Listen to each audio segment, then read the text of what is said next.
और मैं ये कहता हूँ, आज की तारीख की खुशी सिर्फ मुसलमानों का हक नहीं, पूरी इंसानियत का हक है। वो रसूल सिर्फ मुसलमानों के नहीं हैं, पूरी इंसानियत के लिए आए हुए हैं। इसीलिए कुरान ने ये नहीं कहा वमा अरसलनाका इल्ला रहमतल लिल मुमिनीन, बल्कि कुरान ये कहता है वमा अरसलनाका इल्ला रहमतल लिल आलमीन। महबूब, हमने आपको सारे जहानों के लिए रहमत बनाया है, सिर्फ मोमिनों के लिए नहीं। इसीलिए एक हिंदू शायर ने कहा था, और वहीं से हम शुरू कर रहे हैं, इश्क गर हो जाए तो चारा नहीं, इश्क गर हो जाए तो चारा नहीं, मोहम्मद पे सिर्फ मुसलमान का इजारा तो नहीं। मेरे अजीज़ों, अकल रखने वाले और समझ रखने वाले समझते हैं कि वो रसूल पूरी कायनात को एक इनकलाबी ज़िंदगी देने के लिए आए थे। इसीलिए गौर व फिक्र से मेरे आका की सीरत पढ़ने वाले यूं कहते हैं, सुबह तैबा में हुई बटता है बाड़ा नूर का, सदका लेने नूर का आया है तारा नूर का, आई नई हुकूमत सिक्का नया चलेगा, आलम में रंग बदला सुबह शबे विलादत। जिसने बहुत करीब से मेरे आका को देखा वो कहता है कि पूरी कायनात में अगर रंग बदला है तो वो मीलाद मुस्तफ़ा की बरकत से बदला है। आज का दिन मनाना ये रज़ा अकेडमी, सुन्नी जमीयतुल उलमा या सुन्नी बिलाल मस्जिद का ही हक नहीं है, और ना ही इस इलाके या किसी खित्ते के मुसलमानों के ऊपर ये फरीज़ा है, बल्कि आज का दिन हर उस बेवा को खड़े होने का है जिसको मेरे आका ने इज्जतें अता की है। आज का दिन हर यतीम का दिन है जिसको मेरे आका ने कंधों पर बिठा करके इज्जत अता की है। आज का दिन उन कमजोरों के लिए है जिनके सहारा मेरे मुस्तफ़ा सल्लल्लाहु अलैहि वसल्लम बनकर तशरीफ लाए।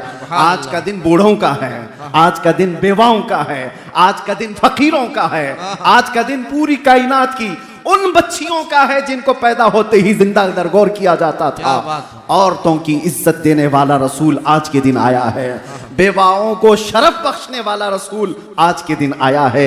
जिनको लोग अपनी महफिलों में नहीं बिठाते थे उनके साथ मेरे आका ने महफिलें सजा करके इज्जतें दे करके दुनिया को बताया था कि कायनात में सिर्फ तुम आदम की औलाद हो, न किसी गोरे को काले पर फजीलत है, न किसी गोरे को काले पर और ना किसी अरबी को अजमी पर, किसी को किसी पर फजीलत नहीं, बल्कि मेरे आका सल्लल्लाहु अलैहि वसल्लम ने फरमाया कुल्लुकुम मिन बनी आदम व आदम मिन तुराब, तुम सब मिट्टी से बनाए गए आदम की औलाद हो। पूरी कायनात को यकसा बनाने वाला, इक्विलिटी का हकीकत में दर्स देने वाला वो रसूल आज के दिन तशरीफ लाया है। आज पूरी कायनात को चाहिए था कि उस रसूल पाक सल्लल्लाहु तआला अलैहि वसल्लम का वो दिन मनाते। ये तासुब की निगाहें, ये तासुब के चश्मे जिन्होंने पहने वो हुजूर से दुश्मनी करने लग गए, वरना हकीकत तो ये है मेरे अजीजों, गैर मुस्लिमों ने भी जब पढ़ा है, अंग्रेज मुअर्रिख है उसने लिखा है पूरी कायनात में इंसान को इंसानियत क्या है पता चली है तो ये 20 अप्रैल के बाद पता चली है। ये हमने नहीं कहा, अंग्रेजों की लिखी हुई तारीख है। उस रसूल पाक सल्लल्लाहु तआला अलैहि वसल्लम के आने के बाद एक दो मैदान में नहीं, दुनिया के हर मैदान में इनकलाब आया। आज हम किसी रेवोल्यूशन को देख करके, इनकलाब को देखकर किसी एक शख्सियत को याद करते हैं। मिसाल के तौर पर यहाँ हिंदुस्तान में बहुत सारी शख्सियतें पहचानी जाती हैं। तहरीक आज़ादी को लेकर के जिन शख्सियतों को हम याद करते हैं उनका मैदान है आज़ादी की तहरीक चलाना, हिंदुस्तान को अंग्रेजों से आज़ाद कराना। उनकी शख्सियतें मशहूर हैं, सब जानते हैं। वो हिंदुओं में भी है, मुसलमानों में भी है, क्रिश्चियनों में भी है। तो वो तहरीक आज़ादी उनका एक मैदान था, उसके वो इनकलाबी थे। कुछ वो लोग हैं जो जिहालत से निकाल करके इल्म के मैदान में एक इनकलाब लाने की कोशिश करते रहे। कुछ वो हैं जो बादशाहत को ख़त्म करके डेमोक्रेसी को लाना चाहते थे, जमहूरियत को, वो उनकी इनकलाबी शख्सियत है। कुछ वो हैं जो कम्युनिज्म को लाए। दुनिया का एक एक मैदान है जिसमें उन्होंने इनकलाब लाया। ये सिर्फ कायनात में तने तनहा मोहम्मद रसूलुल्लाह की जात है जो पैदा होने से लेकर कब्र में जाने तक इंसान की हर जरूरत में इनकलाब लाकर दिखाया। जब मेरे आका मदीने में तशरीफ लाए थे तो सिर्फ 6 लोगों को लिखना आता था। सिर्फ 6 लोग कलम पकड़ना जानते थे। 10 साल के बाद जब मेरे आका दुनिया से तशरीफ ले जा रहे थे तो 80,000 लोगों को लिखना आ चुका था।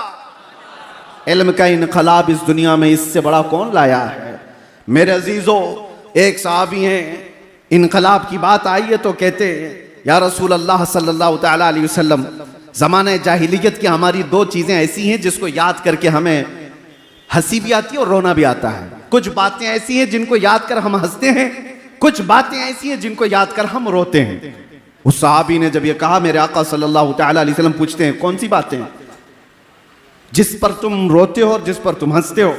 वो सहाबी कहते हैं, हंसने की बात तो ये है कि हमें अक्ल शऊर नहीं, हमको किसने पैदा किया और हमारा राज़िक कौन है, हमारा खालिक कौन है, इसका शऊर नहीं था। तो हमने अफवाहों पर यकीन करते हुए अपने अपने खुदा बना लिए थे। आटे के खुदा बनाते थे और आटे का खुदा बनाकर सफर में भी लेकर के चलते थे।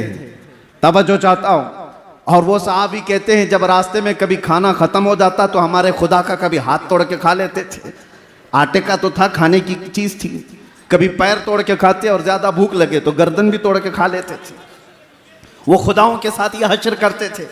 वो साहबी कहते हैं, आज जब हमें ये बात याद आती है तो हंसी आती है कि हम जिसकी इबादत करते हैं उसी को तोड़ के खाते भी थे।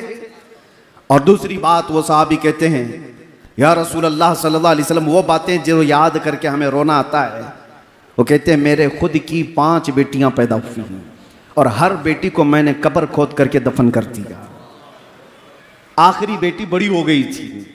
मेरे सफर में जाने के वक्त, मैं तिजारत के सफर पर था, मेरी बीवी ने बताया नहीं और बेटी पैदा हो गई। माँ कैसे मारे? 4 बेटियों को तो मैं पैदा होते ही गर्दन मरोड़ कर खत्म कर चुका था। 5वीं थोड़ी बड़ी हो चुकी थी मेरे आने के बाद। फिर जब मुझे पता चला 5वीं भी बेटी है तो अब तो वो पहचानने लग गई थी। लेकिन मेरा दिल इतना सख्त था कि मैं उस पहचानने वाली और मुझे बाप कहकर पुकारने वाली बेटी को भी घसीटता हुआ ले गया और उसकी चीखों को नहीं सुना, कब्र खोदा और उसको जिंदा मैंने दफन कर दिया। उसकी चीखें मेरे कान को आज भी अंदर गूंजती हुई नजर आती हैं। रसूल पाक सल्लल्लाहु तआला अलैहि वसल्लम के पास वो आकर कहते हैं, जब जमाने जाहिलियत की ये बात हम याद करते हैं तो सेना कलेजा मुंह को आता है, दर्द होता है कि हमें अल्लाह ताला ने बेटियां दी थी तो हम ऐब समझते थे। किसी के घर में बेटी पैदा हो जाना ये ऐब था। या रसूल अल्लाह, आप जो तशरीफ लाए, आप जो तशरीफ लाए, मिंबर पर खड़े होकर मेरे मुस्तफा ने फरमाया, जिसकी एक बेटी हो और वो उसे हुस्न अदब देकर सही जगह शादी कर दे, मेरे आका फरमाते मैं उसका हाथ पकड़ करके जन्नत में ले जाऊंगा। दुनिया वालों, आज भी सुनो, जो नाक भौं सकेड़ते हैं, आज भी बेटियों के पैदा होने पर, आज भी अज़मत मुस्तफ़ा सल्लल्लाहु तआला अलैहि वसल्लम एक बार पढ़ो तो समझ में आ जाए। हम हिंदुस्तान में रहते हैं, आपको पता है यहां पर कानूनी जुर्म है किसी के भी हमल के अंदर कोई चीज डॉक्टर बता दे। 5 महीने 6 महीने का जब हमल हो जाता है तो डायग्नोस किया जाता है, सोनोग्राफी होती है, सीटी स्कैन होते हैं। डॉक्टर्स इतना तो मालूम कर लेते हैं कि पेट में बच्चा लड़का है कि लड़की है, लेकिन पूरे हिंदुस्तान में आप देख लें ये गैर कानूनी मालूम करना। क्यों? इसकी वजह क्या है? हमने तो हमारे कुछ साथियों से पूछा इंग्लैंड वगैरह में, कहा कि वहां तो डॉक्टर्स बता देते हैं कि बच्चे के आने की तैयारी कर लें। कहा हमारे यहाँ तो बहुत बड़ा जुर्म है, हॉस्पिटल्स में लिखा हुआ होगा कि अगर पूछ भी ले तो उस पर कानूनी जुर्म का मुकदमा दायर हो सकता है, उस पर फाइन है कि पेट में क्या है। मैंने मालूम किया तो पता चला आज भी यहां पर हामिला औरतें जाकर डॉक्टर से पूछती हैं, अगर डॉक्टर ने बता दिया बेटी है तो वो हमल को गिराने की बात करती है। आज भी ये इस तरक्की याफ्ता दौर में जब ये बातें हैं, कानून क्यों है आज कि हमल के अंदर जो चीज मौजूद है पेट के अंदर बताना गैर कानूनी क्यों है? इसलिए कि आज भी वो मानसिकता के लोग मौजूद हैं जो पेट में बच्ची को पाते ही 5 महीने और 6 महीने का हमल अबॉर्शन करा दिया जाता है, गिरा दिया जाता है। और आज से 1400 साल पहले इस नहुसत को मेरे आका ने कदमों से रौंद दिया था। और एक नहीं, आपको यह भी मैं बताऊं, रसूल करीम सल्लल्लाहु तआला अलैहि वसल्लम के लिए एक बड़े दानिश्वर ने क्या खूब कहा, हुजूर बेटों के भी बाप हैं, हुजूर बेटों के भी बाप हैं, लेकिन बेटियों के बाप रहना सुन्नत, बेटों का बाप होना सुन्नत। होना और रहने में फर्क है। हुजूर बेटों के बाप तो हुए, लेकिन सारे 3 बेटे मेरे आका के पैदा हुए और बचपन में इंतकाल कर गए। लेकिन बेटियां 4 हुई और चारों जवान हुई, और चारों जवान शादियां भी हुई। तो हुजूर की सुन्नत यह बताई गई, बेटियों का बाप रहना सुन्नत। मेरे आका सल्लल्लाहु तआला अलैहि वसल्लम ने दुनिया को यह मिजाज दिया जिसको तुम गला घोंट करके दफन कर दिया करते थे। यह हकीकत में बेटियां तुम्हारे लिए अजाब नहीं है। एक बार मेरे आका किसी जगह से गुजर रहे थे, एक सहाबी कहते हैं रात का वक्त था, एक घर पर बहुत तेज रोशनी आसमान से उतरती दिख रही थी। वो रोशनी है जो साहब बसीरत देखते हो। आसमान से किसी खास घर पर ही नूर का उतरना, रोशनी का आना देखा जा रहा था। उस सहाबी ने कहा, या रसूल अल्लाह सल्लल्लाहु अलैहि वसल्लम, इस एक घर पर ये रोशनी का मंजर कैसा दिखता है? मेरे आका ने क्या फरमाया, जाओ उस घर वालों से मालूम करना, दो में से कोई एक चीज होगी उस घर के अंदर, दो में से एक चीज होगी, या तो किसी यतीम बच्चे की परवरिश हो रही होगी, या आज ही उनके घर में बेटी की पैदाइश हुई होगी। साहबी कहते जाकर मालूम किए तो उनके घर में बेटी की विलादत हुई थी। ये रहमत आलम सल्लल्लाहु तआला अलैहि वसल्लम ने बताया। आज हिंदुस्तान में मैं फख्र के साथ कहता हूं, हम उस रसूल के शहदाई हैं जिसने औरतों को वो बुलंद मकाम दिया। 1400 साल के बाद भी तुम नाक रगड़ करके भी अपनी बहनों को उस मकाम तक नहीं पहुंचा सकते। आज के जमाने में फिर मैं ये कहता हूं, ये कुत्ते हैं जो औरतों की इज्जत की बात करते हैं। कोई अपनी बहन को आज इज्जत देने वाला नहीं। ये वो तरक्की याफ्ता दुनिया है जहां आज भी एप्स्टीन फाइल खोले जा रहे हैं। औरतों की इज्जत पर डाका डालने वाले अगर औरतों की इज्जत की बात करें तो ये शर्म की बात है। ये ऐसी शैतान है जो फजर की नमाज की बात कर रहे हैं। इनके मुंह से औरतों की इज्जत अच्छी नहीं लगती है ही नहीं। रियल में जो इज्जतें दी हैं मेरे आका ने दी हैं, और शादी भी मेरे आका ने फरमाई तो सबसे पहले 25 साल की उम्र में 40 साला बेवा खदीजतुल कुबरा से निकाह फरमाया, जब औरतों को बेवा होना भी एक अपशगुन कहलाया जाता। आज भी है, आज भी। हम तो बहुत बदल चुके, लेकिन यहां तो सती की रस्म भी थी। हिंदुस्तान में सती की रस्म भी हुआ करती थी। शौहर अगर मर जाए तो औरत को साथ में जला दिया जाता था, उसको जीने का हक नहीं था। थोड़ा अपग्रेड हुआ जमाना तो फिर यह कहा गया कि चलो उसको जलाया नहीं जाएगा, जंगलों में छोड़ दिया जाए। अब और अपग्रेड हुआ तो इतना कह दिया गया कि ठीक है, बनाओ संगार, सब निकाल दिया जाए, किसी एक खास जगह में उसको रख दिया जाए। विधवा को कहीं अच्छी महफिलों में आने ना दिया जाए। कोई भी महफिल में आएगी तो अपशगुन है, काम बुरे हो जाएंगे। ये दुनिया का तस्वुर था। औरत का बेवा होना क्या उसके हाथ में है? क्या वो अपने इख्तियार से बेवा बनी है? किसी का शौहर कभी भी मर सकता है, उसका उसमें क्या कसूर है? लेकिन जिंदगी भर वो ये ऐब सहती रहती थी। आज भी बहुत सारी जगहों पर उनको मुआशरे से अलग किया जाता है, मगर मेरे मुस्तफ़ा सल्लल्लाहु अलैहि वसल्लम ने एक नहीं 9 बीवियां ऐसी निकाह फरमाई जो बेवा थी या मुतल्लका थी। मेरे आका सल्लल्लाहु तआला अलैहि वसल्लम ने ये जो इज्जत अता फरमाई, औरतों की बात में कर रहा हूं, ये तो एक हिस्सा है। आज के दिन किस किस मैदान पर हम गुफ्तगू करें, कहां कहां इज्जतें दी गई।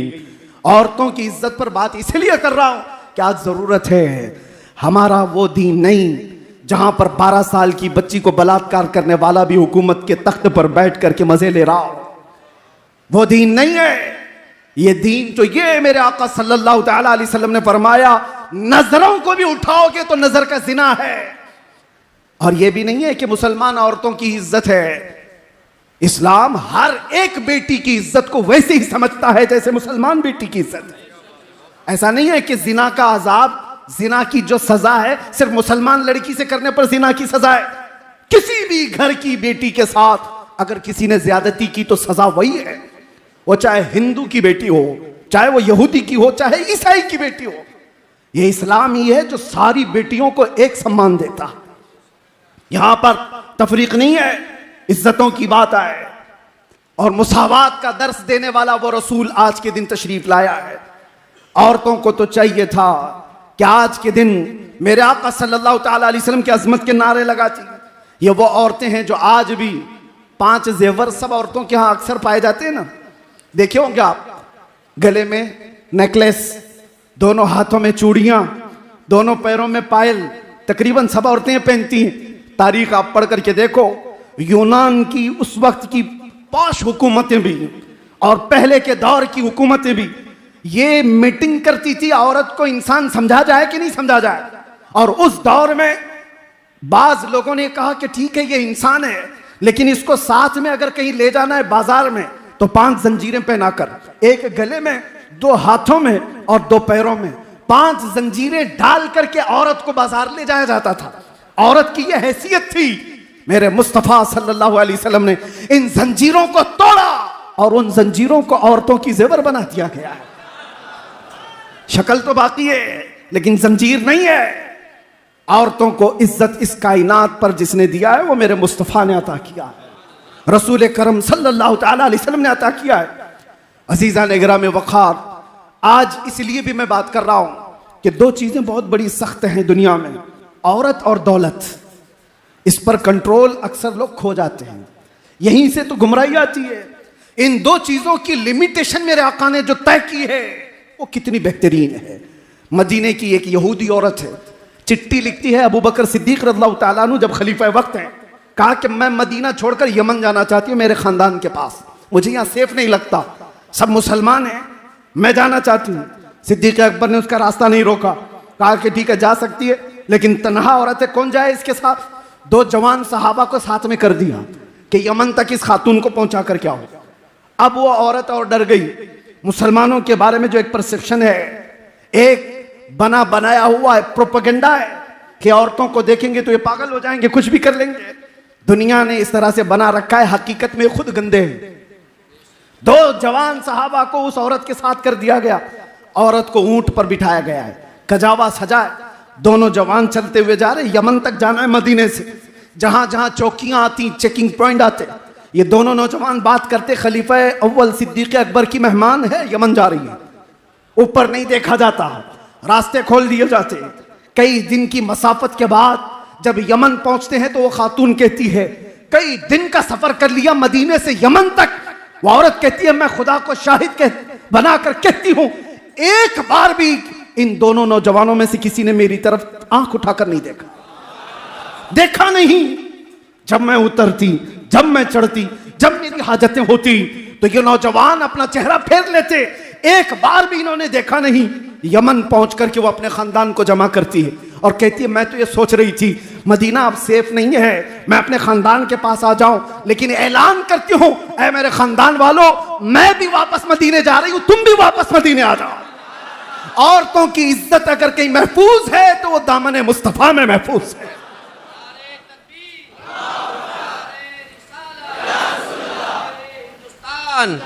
मेरे अजीजों, ये सिर्फ और सिर्फ बेटियों की बात जहां तक है, ये इनकी इज्जतों की बात, हदीसें पढ़ो आपको पता चले।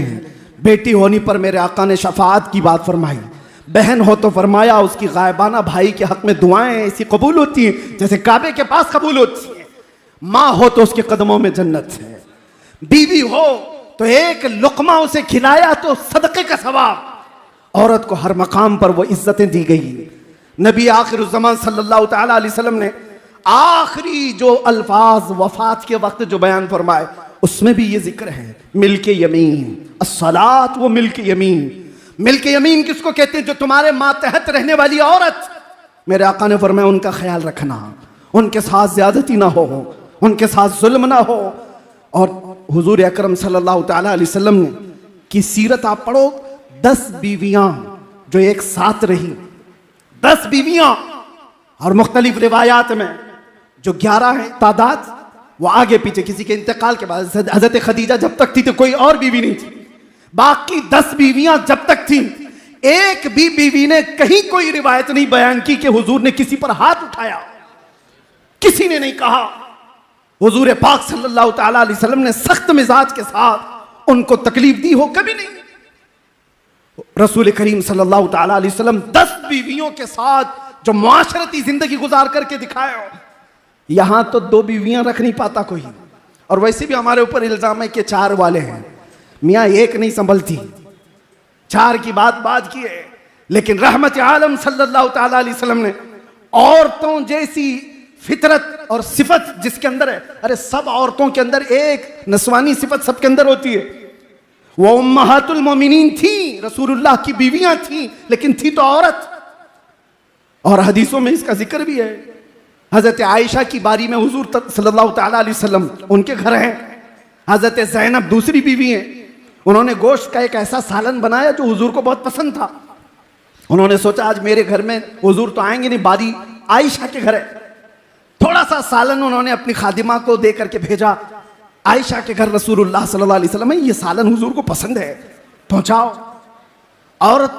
औरत होती है, खादिमा लेकर के आई। हजरत आयशा ने पूछा ये कहां से आया? कहा ज़ैनब के यहां से, कोनी मार के गिरा दिया। आज मेरे पास है रसूलुल्लाह और मेहमान नवाजी, जियाफत जो कुछ भी होगी वो आयशा के घर से होगी।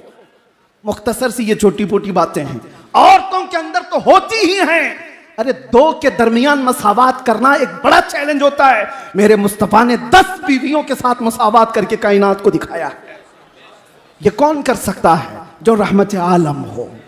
ये वही कर सकता है जो रियलिटी में कहता भी हो और करता भी हो। दुनिया को औरतों के हुकूक बताने वाला खुद कभी बीवी ना रख सकता हो, और वो दुनिया को पाठ पढ़ा रहा है औरतों की इज्जतों के लिए। एक बात आप समझ करके चलें, इस्लाम रियलिटी की बात करता है, हकीकत की बात करता है। औलाद की बात जहां तक आए, मुस्तफ़ा करीम सल्लल्लाहु तआला अलैहि वसल्लम ने औलाद के लिए जो फरमाया, और उसके अलावा मसावात की जहां तक बात आए, मैं कुल मिलाकर के आज के दिन की एक अजमत बताऊं। आज के दिन बहुत सारे इनकलाब आए, इल्म का इनकलाब, इंसानों के उरूज और इर्तिका का इनकलाब, जहालत से निकालने का इनकलाब, बुराइयों से बाज लाने का इनकलाब। अरे वो सहाबा जो ईमान लाने से पहले उनके हालात ये थे कि वो शराब नोशी और ख़िमारबाजी में फख्र करते थे। 50-50 साल पुरानी शराब जमा करके पीने का रिवाज था। 50 साल पुरानी शराब नशा ज्यादा करती है, लेकिन एक फरमाने रसूल था जिसने उनकी जिंदगियां बदल डाली। हजरत अनस कहते हैं, मैं कहबा खाने में लोगों को शराब प्यालों में भर करके दिया करता था। एक शाम ऐसी आई कि मदीने में ऐलान हुआ, अल्लाह के रसूल ने फरमाया मुसलमानों आज से शराब हराम हो गई। सिर्फ ऐलान हुआ, जैसे ही आवाज गूंजी मदीने की गलियों में, जिसके हाथ में प्याला था वो वहीं से पटक दिया, जिसके घर में मटका था उसने तोड़ दिया। वो एक दिन था मदीने की सारी नालियां शराब से बह रही थी। एक फरमाने रसूल ने उनकी जिंदगियां बदल डाली। इनकलाब, मेरे अजीजों, यहां रुक करके मैं इस इनकलाब पर थोड़ी सी बात और करना चाहूंगा। वो सहाबा से आपकी मोहब्बत है या नहीं? हम अहले ईमान है, उस सहाबा से हमारी मोहब्बत, उस रसूल से मोहब्बत ना होती तो यहां आते भी नहीं आप। उस रसूल से आपको बेपनाह मोहब्बत है। आज अगर मैं कहूं, हर बच्चा हर जवान ये कहने को तैयार है, उस नामूसे मुस्तफा पर तुम क्या दोगे? चंदे की बात नहीं, गर्दनें देने को तैयार है। ये लब्बैक यूं ही नहीं कहा जाता। लब्बैक का मतलब होता है हम हाजिर हैं या रसूल अल्लाह, हम हाजिर हैं या रसूल अल्लाह। बताओ किस चीज से तुम हाजिर हो? जान से, अपनी तमाम चीजों से हाजिर हो। लेकिन एक बात मैं पूछना चाहता हूं, जो कौम अपने नबी से इतनी मोहब्बत करती हो, जान देने के लिए तैयार है, हुजूर पर मर मिटने को तैयार है, हर सितम हर मुसीबत गवारा करने को तैयार है, उस कौम के अंदर अगर नशा आम हो चुका है तो ये बहुत बड़ी फिक्र की बात है। जिस चीज को मेरे आका कायनात से खत्म करने आए, आज उनकी उम्मत उस चीज को रिवाज कैसे दे सकती है? हैरत की बात है मेरे अजीजों, मुसलमान और नशा दो ऐसी चीजें हैं जैसे दिन और रात। दिन और रात का क्या मिलाप? काला और सफेद दोनों एक हो नहीं सकते। मुसलमान और नशा इतना अपोजिट है, इतना अपोजिट है। हमारे मोहल्लों में नशा आया कहां से? हमारे मोहल्लों में नशा बिकता कैसे है? तुमने क्या हदीसें नहीं सुनी? वो सहाबा तो पहले हराम नहीं हुई थी इसलिए इस्तेमाल कर रहे थे। हम तो पैदाइशी कानों में सुनते आ रहे कि हराम है, हराम है, हराम है। अभी तुम्हें और कोई हराम करने वाला नहीं आने वाला है। पहले से हराम चीज तुम्हारे सामने है। कौन है जो हमारे बच्चों को इस आवारगी में आज मुब्तला कर दिया?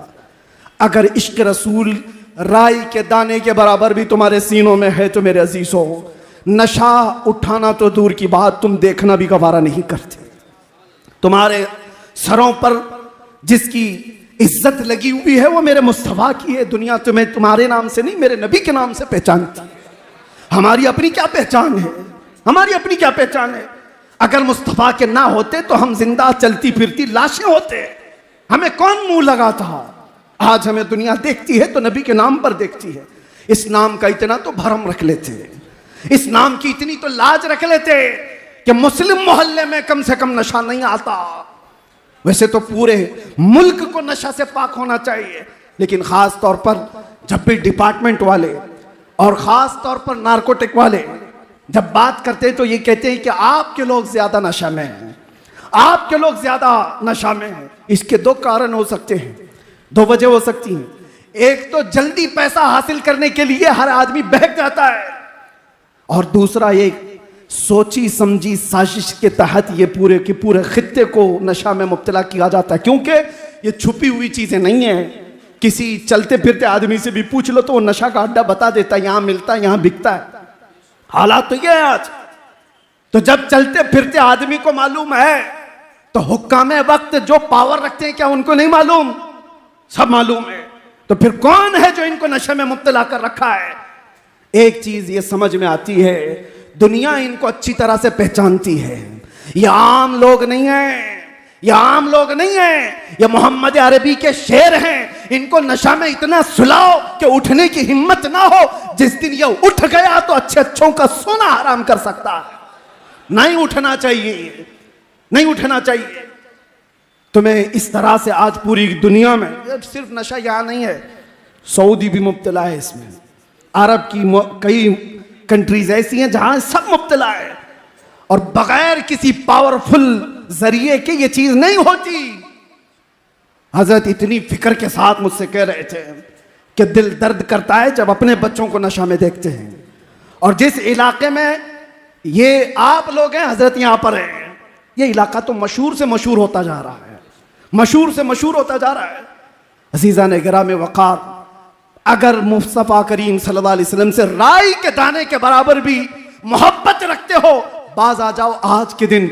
इसलिए मैं कह रहा हूं कि तुम बर्बाद हो जाओगे तो तुम ये समझते हो कि किसको क्या पड़ी है। नहीं, मेरे आका तुम्हारे कदमों में कांटा भी चुभे तो उसका दर्द महसूस करते हैं।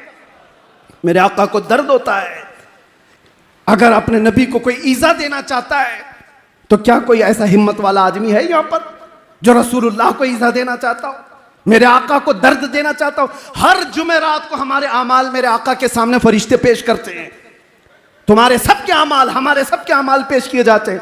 फलां बिन फलां ने पूरे हफ्ते में क्या क्या किया है, हमारे आमाल पेश होने वाले हैं। और हुजूर फरमाते, मैं सबको उनके बाप के नाम से पहचानता हूं, सबको पहचानते हैं मेरे आका। जो बच्चे गलत रवि में मुब्तला हुए, मेरी उनसे मुअद्दबाना इल्तिमास, मुझे छोटा समझो, जिस तरह से भी समझो, आज उठो, एक इनकलाब लेकर के आओ, आज उठो, एक रेवोल्यूशन लेकर के आओ।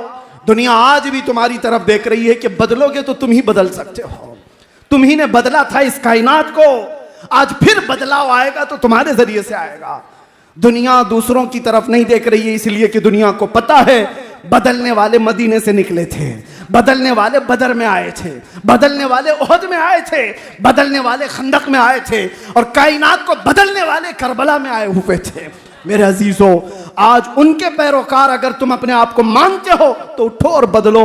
उठो, वो गरना हश्र न होगा फिर कभी, दौड़ो के जमाना चाल अपनी चल चुका।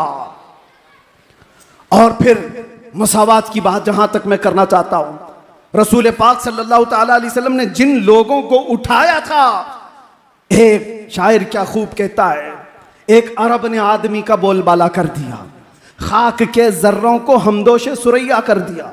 खुद न थे जो राह पर औरों के हादी बन गए, क्या नजर थी जिसने मुर्दों को मसीहा कर दिया। मेरे आका सल्लल्लाहु ताला अलैहि वसल्लम ने उठाया है।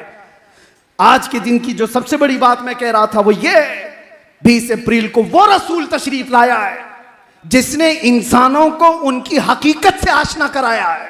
तुम इंसान हो तो कैसे जियो, जानवरों की तरह नहीं। दुनिया तुम्हें जंगली बनाना चाहती है। हम देख रहे हैं बहुत सारे जंगल से छूटे हुए यहां पे भी आए हुए, यहां पे मतलब दुनिया में, हमारे मुआशरे में आए हुए हैं। उनको देखकर लगता नहीं इंसानी शक्ल है। इंसानों की तरह जीना सिखाया मेरे आका ने, इंसान को इंसानियत से आशना कराया। सबसे बड़ा पैगाम है। जाहिर सी बात है, आप इंसान हैं, चाट कर तो नहीं खाते जमीन पर।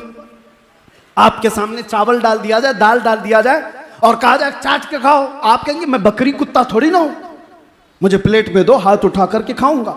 तो इतना तो आपको पता है इंसान इस तरह से खाता है। इंसान वैसे नहीं खाता। तो मेरे आका ने यह भी बताया, इंसान इज्जतों का मुहाफिज है, कुत्तों और गधों की तरह जिना नहीं करता बाजारों पर। वो जानवर हैं, उनके यहां रिश्ते नहीं होते। जो गधा जिस गधी को पाले, जो कुत्ता जिस कुतिया को पाले, उनके यहां अक्ल और शऊर नहीं। लेकिन इंसान भी अगर उसी सिफत में जीना चाहता है तो मैं समझता हूं कि जंगल के राज की तरह, जानवरों की तरह जीने का सलीका दिया जा रहा है। मेरे मुस्तफा ने वो सलीका नहीं दिया। आज पूरी दुनिया को एक रिवाज दिया जा रहा है। ये कॉमन बातें, क्या मौलवियों की बात सुनते हो? आओ नंगे हो जाओ, आओ नंगे हो जाओ बाजारों में, तुम भी नंगे हम भी नंगे। आप क्या समझते हैं? आपको ये जो सोशल मीडिया चलाने के लिए दिया जा रहा है, मुफ्त में दिया जा रहा है। कभी आपने सोचा फेसबुक, व्हाट्सएप, इंस्टा और न जाने कितने ऐसे, ये स्नैपचैट, ये जो सोशल साइट्स है, एक दूसरे को चैट करने के लिए सबसे रीढ़ की हड्डी माने जाते हैं। इसका कोई सब्सक्रिप्शन चार्ज नहीं, 1 रुपया भी नहीं लिया जाता, 1 रुपया भी नहीं। अरे अगर कोई एजुकेशन लेना है, आपको कोई कोर्स करना है, इंटरनेट में भी बहुत सारे एप्लीकेशन ऐसे हैं जो वो चार्ज लेते हैं सब्सक्रिप्शन का।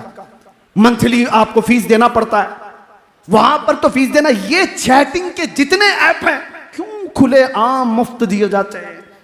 आप हर चीज एक दूसरे से शेयर करो, नंगी तस्वीरें भी भेजो, नंगी तस्वीरें देखते भी रहो। मेरे अजीजों, ये माइंड प्रोग्रामिंग है। मेरे आका सल्लल्लाहु अलैहि वसल्लम ने 1400 साल पहले फरमाया था, एक दौर आएगा जब तुम देखोगे कि इंसान रास्तों पर ऐसे जिना करेंगे जैसे कुत्ते और गधे जोड़ा खाते हैं। और सुनो, सबसे ताज्जुब की बात, मैं हदीस पढ़ रहा था, रोंगटे कांपने लगे। मैं सच बता रहा हूं।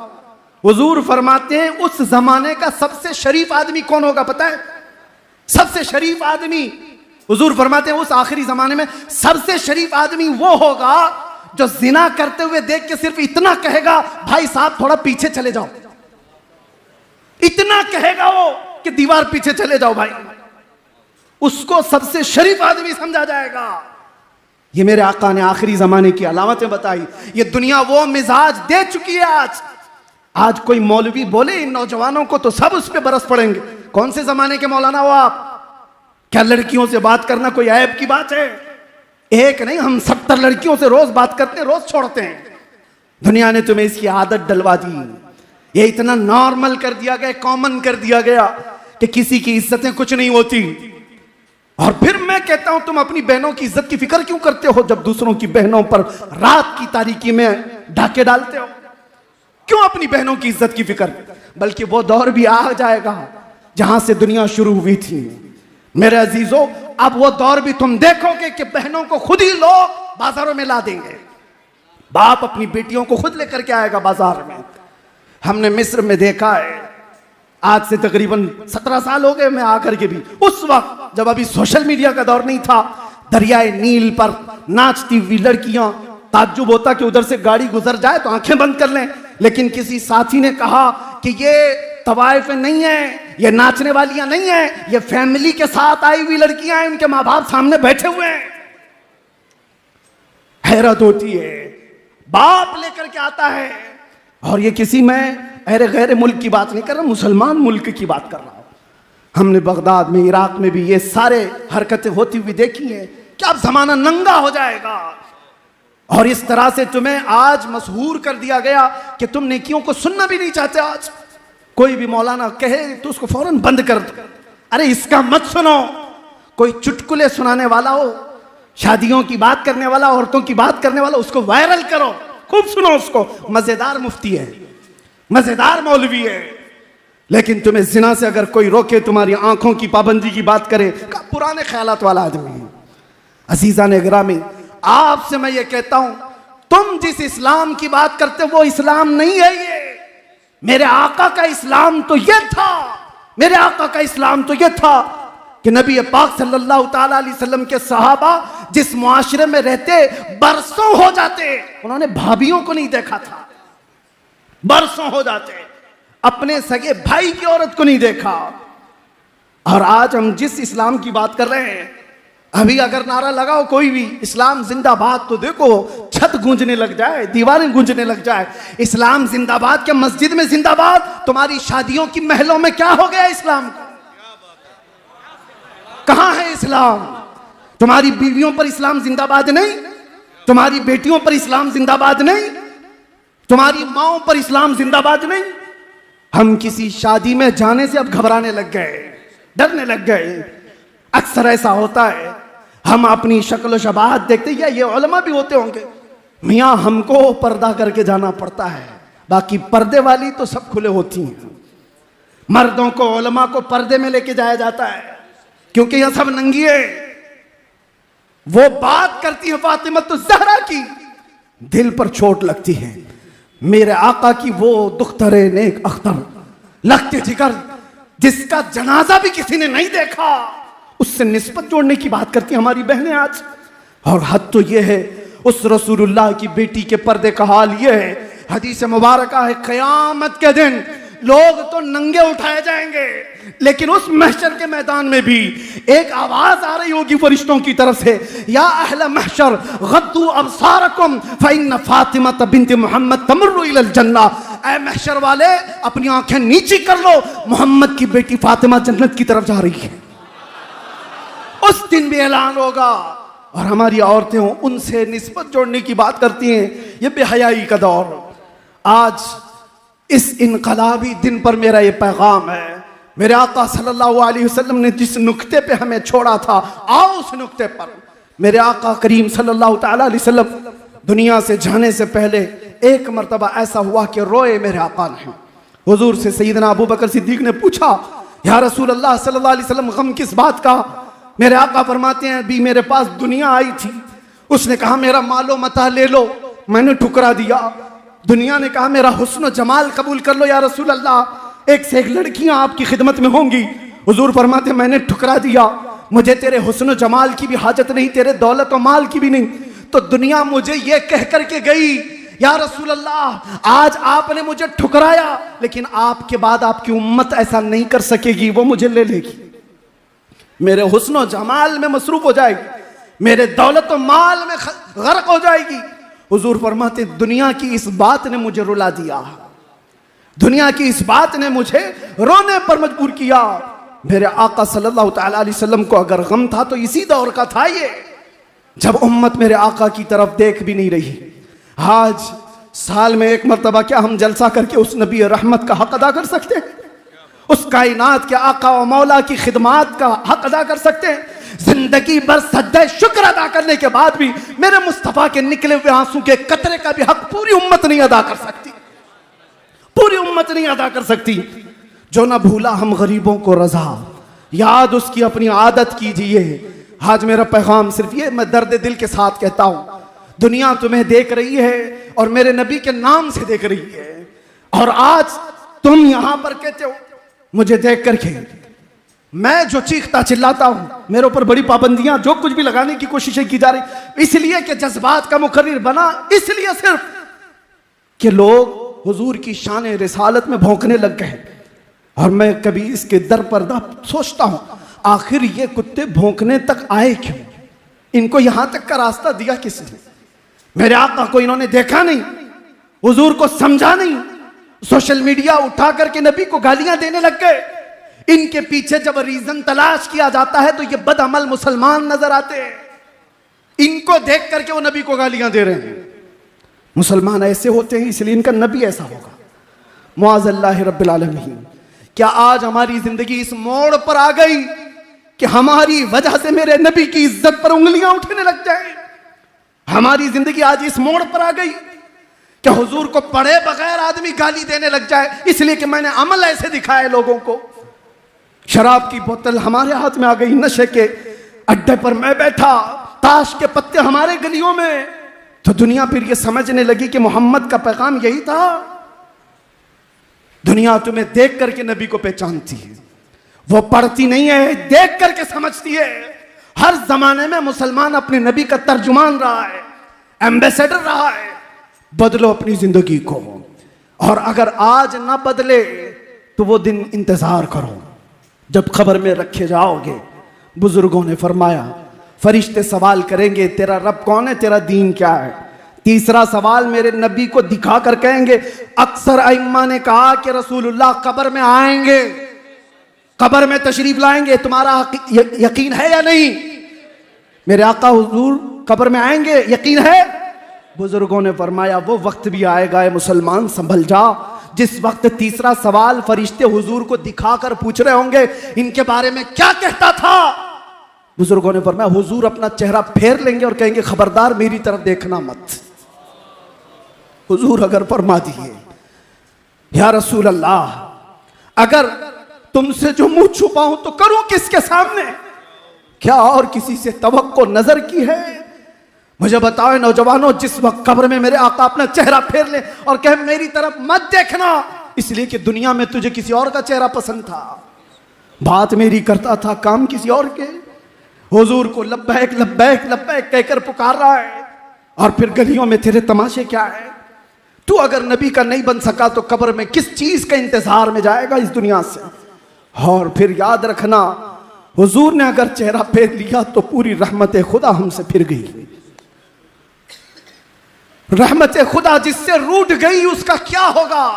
फिर ना खबर है उसकी ना हशर है, हशर में भी कोई उसका मावा उमलजा नहीं रहेगा।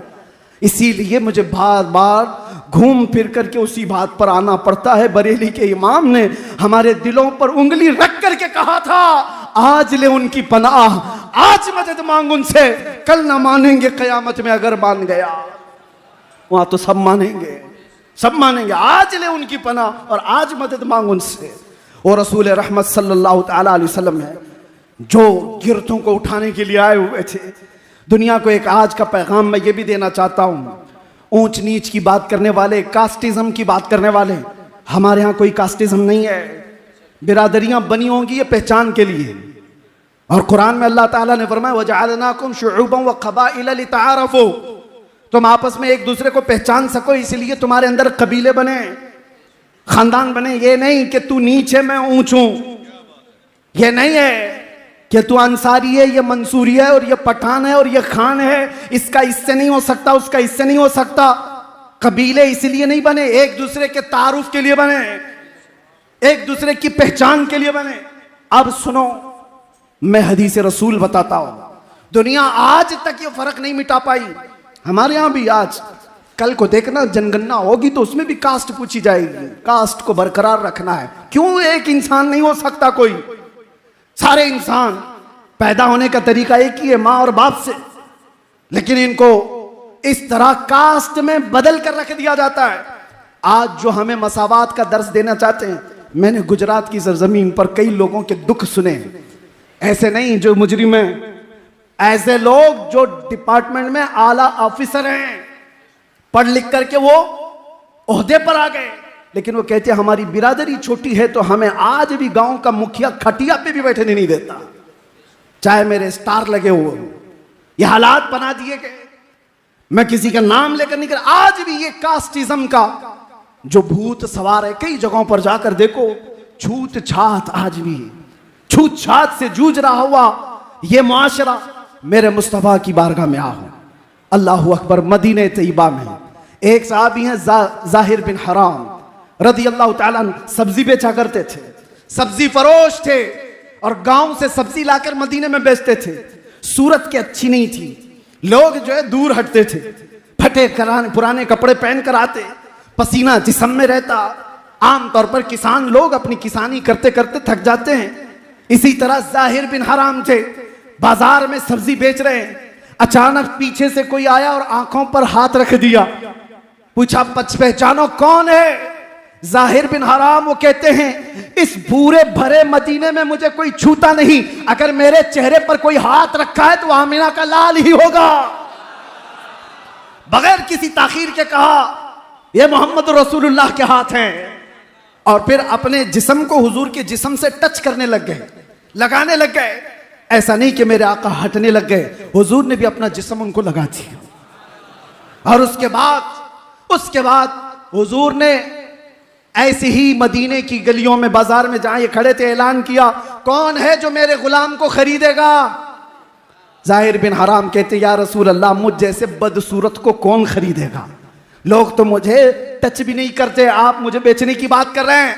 हुजूर पाक सल्लल्लाहु अलैहि वसल्लम ने सीने से सीना लगाया और कहा याद रख जाहिर बिन हराम, तेरी अल्लाह की बारगाह में बड़ी मौकात है, तेरा मकाम है अल्लाह की बारगाह में, तुझे अल्लाह और उसके रसूल खरीदेंगे। गुलामों को जिसने हाथों से उठाया है, और आपको पता है फतेह मक्का के दिन एक बहुत अलग है। फतेह मक्का आपने सुना होगा, तकरीरों में हो, किताबों में। एक चीज मुझे लगती है, 10,000 सहाबा आए थे फतेह मक्का के दिन। ये वो मक्का है जहां 13 साल तक सहाबा को इतना तड़पाया गया है कि अंगारों पे सुलाया गया है। और सबसे मशहूर सहाबी आप भी जानते हैं, बिलाल हबशी। बिलाल हबशी को क्या नहीं किया गया, पैर में रस्सी डालकर औबाश लड़के खींचते थे, गरम रेत पर सुला करके सिल सीने पर रखी जाती थी, सारी ईजाएं दी गई हैं, सबको पता है। 10,000 सहाबा के साथ 6 साल के बाद जब मेरे आका वापस मक्का में आए, अब ताकत तो पावर किसका था? पावर रसूलुल्लाह के हाथ में, ताकत और आज की सल्तनत हुजूर के पास है। सारे मक्का में लोग भागे भागे फिर रहे थे जान बचाकर, क्योंकि उन्हें मालूम था, और सहाबा भी जोश में आए हुए थे। ये वो मक्का के कुफार और मुशरिकीन हैं जिन्होंने रसूलुल्लाह के दांत मुबारक भी शहीद की। ये वो लोग हैं जिन्होंने अमीर हमजा का कलेजा चबाया है। ये वो लोग हैं जिन्होंने सूली पर चढ़ा करके हमारे सहाबा को मुसला किया है, कान नाक आंख काटे। बदर देखा, उहद देखा, खंदक देखा, उसके बाद सबर कहां से आता? लेकिन फतेह मक्का जिस दिन हुई, मेरे आका तशरीफ लाए, साहबा कह रहे थे कि आज तो बदले का दिन है, गोश्त के छितड़े उड़ाने का दिन है। हुजूर ने उसको बदल करके कह दिया। साहबा कह रहे थे अल यौम यौमुल मलहमा, हुजूर ने फरमाया अल यौम यौमुर रहमा, आज के दिन रहम करने वाला दिन है। इज़हबू अंतुम तुलका, जाओ तुम सब के सब आजाद हो। एक साहबी आए, कहा या रसूल अल्लाह, सबको यकीन नहीं हो रहा है, कहाँ जाएंगे सब? हुजूर ने फरमाया जो मेरे दादा अब्दुल मुत्तलिब के घर में जाएगा वो अमान में है। फिर हुजूर ने फरमाया जो अबू सुफियान के घर में जाए वो अमान में है, जो हरम में आए वो अमान में है। कई घरों का हुजूर ने नाम बताया। अब ये वाकया बताने का जो मेरा मकसद है, सुनो तो बच्चों से। आखिर में एक सहाबी पूछते हुए आए कि बहुत सारे हरम में नहीं आ पा रहे, बहुत सारे अब्दुल मुत्तलिब के घर नहीं जा पा रहे, बहुत सारे अबू सुफियान के घर नहीं जा पा रहे, उनके लिए कोई अलग पैगाम है? अल्लाह अकबर। अब मेरी इस गुफ्तगू का मतमह नजर, मकसूद नजर, हुजूर ने ऐलान फरमाया किसी रास्ते पर एक डंडा लगाकर झंडा गाड़ो बिलाल हबशी के नाम का, बिलाल के नाम का झंडा। कहा कि ये क्या होगा? कहा जो इस झंडे के नीचे आएगा उसको अमान दी जाएगी। अरे वहां सिद्दीक अकबर भी थे, फारूक आजम भी थे, उस्मान गनी, हैदर कर्रार, बड़े अजिल्ला साहबा हैं। लेकिन फतेह मक्का के दिन एक झंडा बिलाल हबशी के नाम का लगाया गया और कहा गया आ जाओ, इसके नीचे जो आएगा वो अमान। दुनिया को मेरे आका ने बताया जिसको तुम पैरों में डाल करके खींचते थे रस्सियां, जिसको सीने पर सिल रख करके इज़ाएं देते थे, आज तुम्हें अगर अपनी जान बचानी है तो उसके झंडे के नीचे आना होगा। और तुमने जिसको गुलाम गुलाम गुलाम कहा था, आज वो तुम्हारी जानों का मुहाफिज झंडा लेकर खड़ा है। गुलामी से मेरे आका ने नजात दी थी। ये इसीलिए मैंने शुरू में कहा खाक के जर्रों को जिसने हमदोश सुरैया कर दिया। रसूल करीम सल्लल्लाहु तआला अलैहि वसल्लम ने इंसानियत की बराबरी का जो ऐलान फरमाया, आप देखें। एक साहबी हैं अदी बिन हातिम, वो कहते हैं मैंने देखा मेरी बहन आई और कहने लगी, हातिम ताई के बेटे हैं, बहुत पैसे वाले मालदार, उनकी बेटी हुजूर पाक के पास उनकी बहन अदी बिन हातिम की, यानी हातिम ताई की बेटी मुसलमान हुई और अपने भाई से कहती भाई जाओ, इसी में खैर है, वो बादशाह हो कि रसूल हो, उनकी पैरोकारी कर लो, उनसे अच्छा आदमी मैंने देखा नहीं। अदी बिन हातिम कहते हैं मैं आया, देखा, उस वक्त क्या बात देखी, तवज्जो चाहता हूं।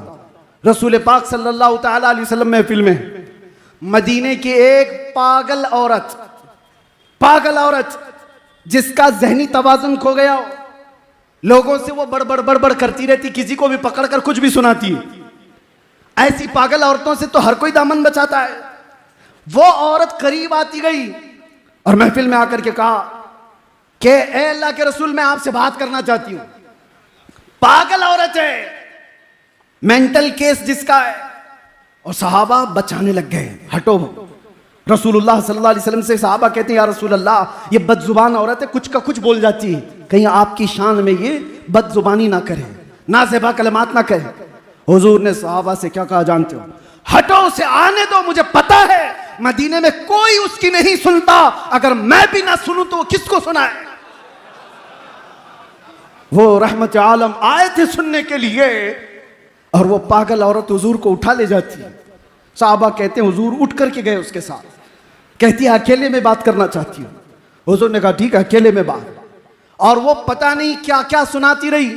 मेरे आका ऐसे सुनते रहे जैसे किसी दानिशमंद की बातें सुन रहे हो, एक ही जुमला बार बार बार बार, उसे एहसास भी नहीं होने दिया कि वो पागल है।